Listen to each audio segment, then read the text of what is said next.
Siz soatlab telefon va kompyuterda o'tirganingizda, narkomanlarda, qimorbozlarda va ichkilikka ruju qo'yadigan insonlarning miyasida chiqadigan suyuqlik sizda ham chiqadi. Bu tobelik dopamini aynan azart hisobiga vujudga keladi.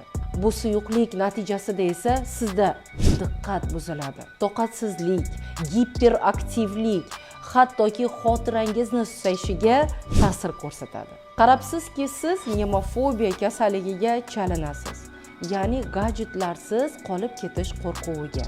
Bu kasallikka 71% ayollar, 60% erkaklar chalingan. Xo'p, bunga qanday yechim bor? Yechim oddiy. Har 30 daqiqada gadjetlardan tanaffus olasiz. Bu vaqtda umuman boshqa ish bilan shug'ullanasiz. Do'stlaringiz bilan suhbatlashish, ochiq havoga chiqib dam olish, nafas olish yoki o'tirib bemalol kofe ichish mumkin. Buni o'zingizda tarbiyalash uchun eslatma beradigan ilovalardan foydalanishingiz mumkin. Ushbu videoni soatlab kompyuter yoki telefon oldida o'tiradigan digital soha vakillariga jo'natib qo'ying.